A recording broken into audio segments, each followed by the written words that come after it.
In a small village called Jarata, nestled between tall mountains and lush green forests, lived a young girl named Amara. She was different from the other children in the village, not because of how she looked, but because of her story. Amara was an orphan. Her parents had passed away when she was just a baby, leaving her with nothing but a small, woven basket and a beautiful, haunting lullaby that her mother used to sing to her every night. Amara was taken in by an elderly woman named Mama Noni, who was known for her kindness. Mama Noni had no children of her own, and when she found Amara abandoned near the village well, she knew she had to take her in. Mama Noni loved Amara dearly and raised her as her own, teaching her the ways of the village, how to cook, how to farm, and most importantly, how to love others. But not everyone in Jarata was kind to Amara. The other children in the village often teased her, calling her names and making fun of her because she had no parents. They would laugh at her worn-out clothes and the old basket she carried everywhere. It was the only thing she had left from her parents, and inside it was a small, carved wooden doll that her father had made for her before he passed away. Amara tried to ignore their taunts, but it was hard. She would often run to the edge of the forest, where she would sit under a large baobab tree and cry. It was her special place, a place where she could be alone with her thoughts and memories.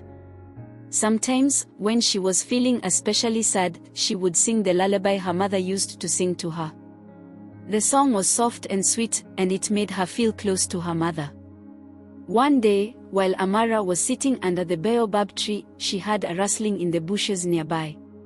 She quickly wiped her tears and looked around, but she couldn't see anything. Then, out of the bushes came a small boy. He was about her age, with dark skin and bright, curious eyes. He was dressed in tattered clothes, even worse than Amara's, and he looked like he hadn't eaten in days. "Who are you?" Amara asked, her voice trembling. The boy smiled shyly. "My name is Kofi," he said. "I live in the forest." Amara was surprised. She had never heard of anyone living in the forest before. The people of Jarata believed the forest was full of spirits and dangerous animals, and they rarely ventured beyond the village borders. "Why do you live in the forest?" Amara asked, her curiosity getting the better of her. Kofi's smile faded, and he looked down at his feet. "I don't have a family," he said quietly. "I was left here when I was a baby. The forest is my home." Amara's heart ached for the boy. She knew what it was like to be alone, to have no one to care for you.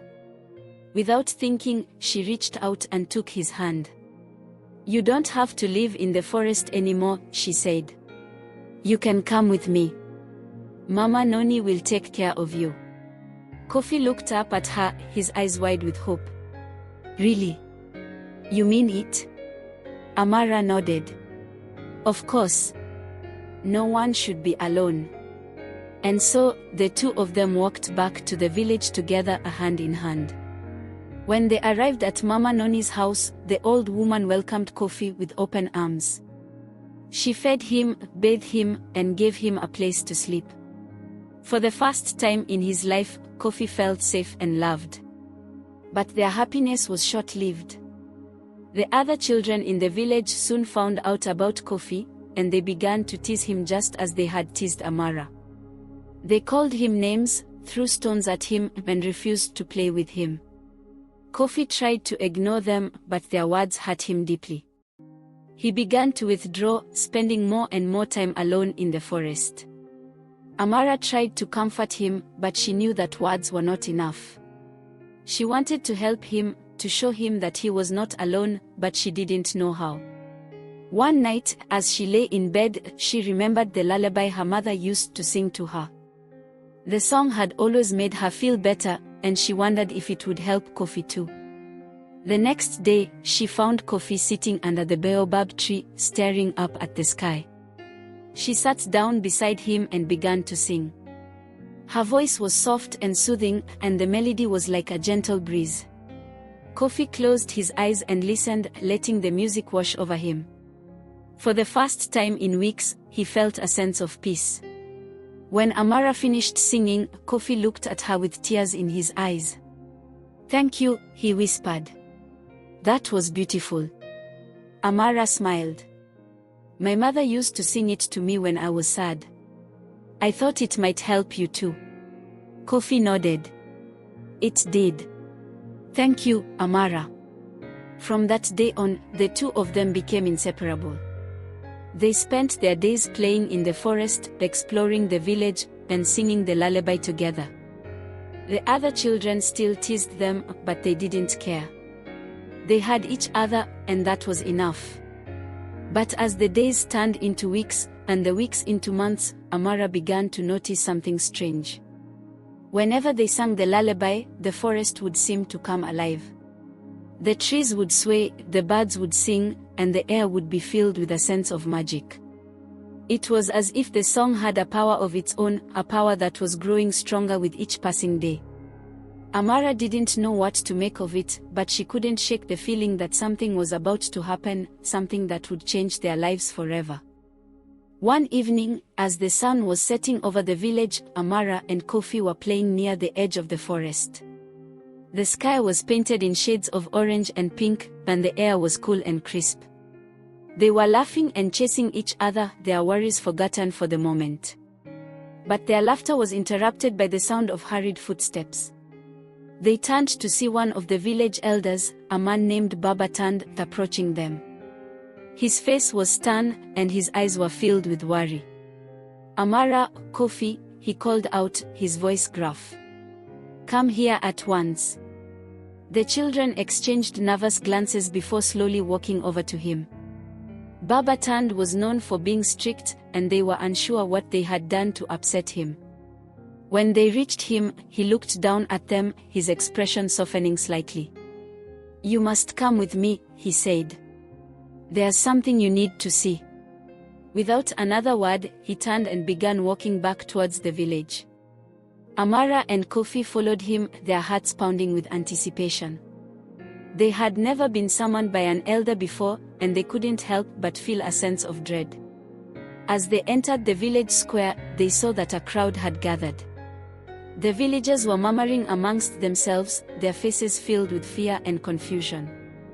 In the center of the square stood Mama Noni, her hands clasped tightly in front of her. Her eyes were fixed on something at the edge of the crowd, and when she saw Amara and Kofi, she beckoned them over. The children pushed their way through the crowd until they reached her side. "Mama Noni, what's happening?" Amara asked, her voice trembling. Mama Noni didn't answer right away. Instead, she placed a gentle hand on Amara's shoulder and pointed towards the edge of the crowd. "Look," she whispered. Amara and Kofi turned to see what she was pointing at, and their eyes widened in shock. Standing at the edge of the square was a group of strangers, their faces covered in mud and their clothes tattered and torn. They looked exhausted, their eyes hollow and their bodies trembling with fatigue. "Who are they?" Kofi asked, his voice barely above a whisper. Babatand stepped forward, his voice grave. "They are refugees from the neighboring village of Banga. Their home has been destroyed, and they have come to us seeking shelter." The villagers gasped in shock. Banga was a peaceful village, much like Jarata. The thought of it being destroyed was unimaginable. But why? What happened? Amara asked, her heart aching for the strangers. Babatand's expression darkened. It was the work of the forest spirits. They are angry, and they have taken their anger out on the people of Banga. The crowd erupted into murmurs of fear and disbelief. The forest spirits were a powerful force, feared by all who lived near the forest. It was said that they could bring both blessings and curses, depending on their mood. "But why are they angry?" a voice from the crowd asked. Babatand shook his head. "We do not know. But we must find a way to appease them before they turn their wrath on us as well." The villagers looked at each other in fear, unsure of what to do. The forest spirits were unpredictable, and there was no telling what might anger them further. Mama Noni stepped forward, her voice calm but firm. "We must help these people," she said, gesturing towards the refugees. "They have lost everything. It is our duty to offer them shelter and care." The villagers murmured in agreement, but there was still a sense of unease in the air. They knew that helping the refugees could anger the forest spirits even more, but they couldn't turn their backs on those in need. As the villagers began to lead the refugees to the huts where they would be staying, Amara and Kofi exchanged worried glances. The thought of the forest spirits being angry was terrifying, and they couldn't shake the feeling that something terrible was about to happen. That night, as they lay in their beds, they couldn't sleep. The image of the refugees haunted them, and the thought of the forest spirits weighed heavily on their minds. Amara turned to Kofi, her voice barely a whisper. "Do you think the forest spirits are really angry?" Kofi nodded, his eyes wide with fear. "Yes, I think they are. But I don't know why." Amara frowned, deep in thought. What if it has something to do with the lullaby?" Kofi looked at her in surprise. "The lullaby? What do you mean?" Amara hesitated, unsure of how to explain the strange feeling she had. "Every time we sing it, the forest seems to react. The trees move, the birds sing, it's like the forest is listening." Kofi's eyes widened. "Do you think the forest spirits are listening too?" Amara nodded slowly. "I think so. But I don't know if that's a good thing or a bad thing." They lay in silence for a moment, the weight of the situation heavy on their hearts. Finally, Kofi spoke up. Maybe we should stop singing it."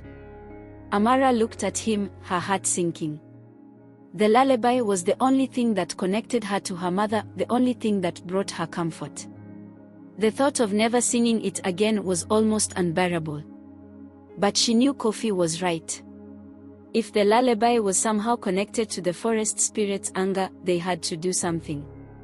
"Okay," she said quietly. "We'll stop singing it. But we have to find out why they're angry. We have to help the village." Kofi nodded, his expression determined. "We'll figure it out, Amara. Together." And so, with a heavy heart, Amara made a silent vow. She would do whatever it took to protect the village, even if it meant giving up the one thing that brought her peace. But deep down, she couldn't shake the feeling that their troubles were just beginning.